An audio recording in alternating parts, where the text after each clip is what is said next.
Hey, welcome back to Garage Projects episode number 8, where we're finally putting the engine back into the Jeep. So this is really exciting to get this far along. So I'm going to get the block unbolted from the engine stand and then we'll get it swung in. So let's get to it. So one important step to do before I swing the engine in is installing this flex plate and putting this separator plate on. So one thing to note with these flex plates is they have these slots in them in three groups of 4, 120 degrees apart, and they can this can only be installed on one way. They've got it made so that the holes only line up. Okay, well I got lucky on that one, but if I rotate it over one, then you see these holes are blocked and that hole is partially blocked there. And you know, you got these ones blocked on this one, so it won't let you bolt it on incorrectly and get all the bolts in. So I'm just going to make a quick mark here so it's easy to find, like that. And then we'll get that bolted on and then we'll be ready.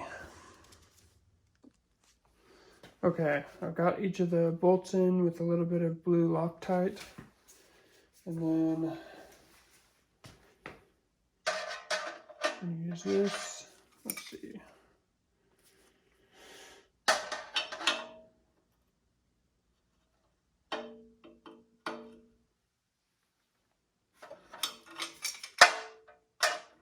I'll go this way.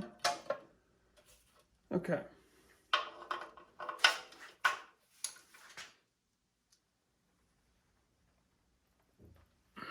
These are torqued to 105, so of course it's moving all around.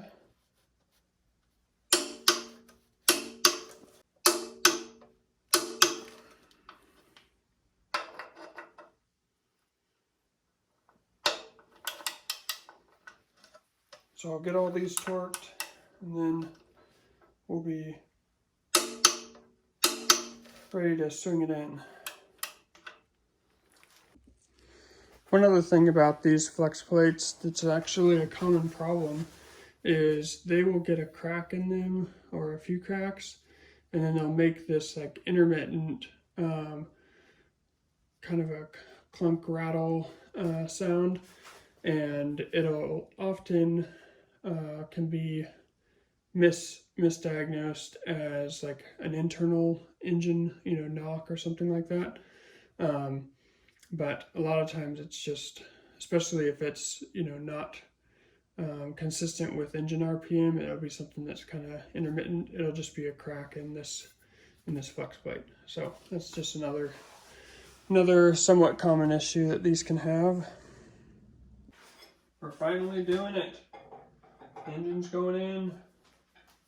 Just gotta guide it in nice and slow.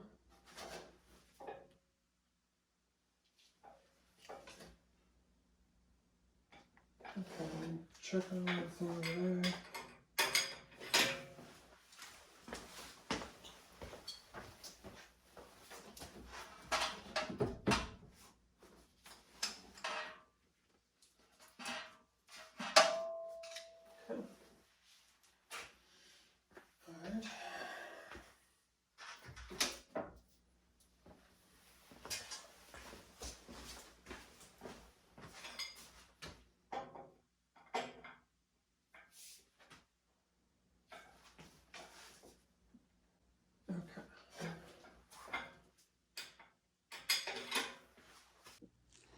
Okay, now here, you can see this is in the way of it coming down much further, so I've got to move the whole thing, push it back a little bit now that we're kind of clear of some of this stuff up here.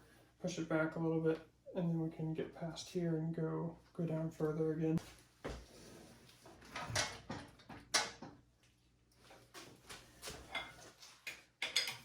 See if we're hanging up on something on this side.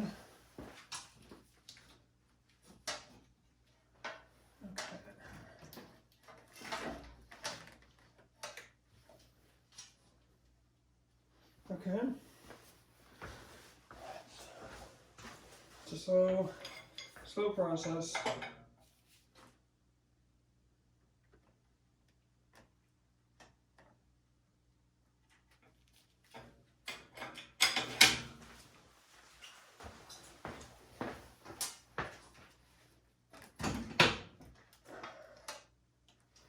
Okay, we're kind of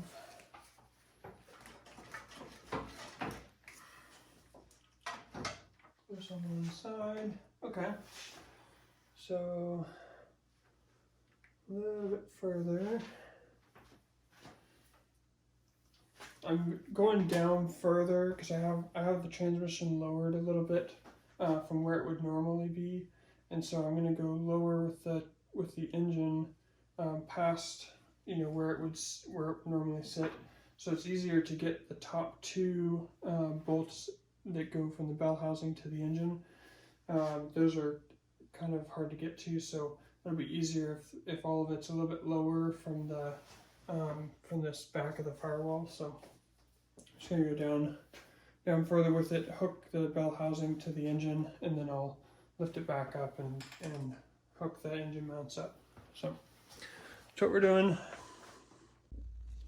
Okay, so I've got it, made it up to the transmission now. I'm gonna crawl underneath and put this bolt in down here, and then the corresponding one on the other side, and then I'll get the two top bolts down, and then we'll be able to pull the engine picker, or actually then we'll lift it back up and get the engine mount set in, and then we can get the engine picker out of the way. So this has gone fairly smoothly so far, so that's good. Okay, so for the driver's side, transmission bolt, transmission to engine bolt, you do got to pull this bracket, just take the bolts out to move it out of the way, and then see if I can show you the bolt. Then if you move this down, see if we can get to focus, then you can see the bolt there above it, and that'll get this out of the way so you can get a socket on it. And then the other side is much less restricted, so it's a lot easier to get to. Okay, so now I've got the two top bolts for the transmission bell housing to engine, this one and this one. From the factory, these are an external Torx thread bolt, but it makes it really difficult to fit a socket down there to screw those, in and out. So I replaced them with a regular hex head bolt, and it's much easier to use an end wrench for them, ratcheting end wrench. Much easier, fits in much tighter space. So definitely,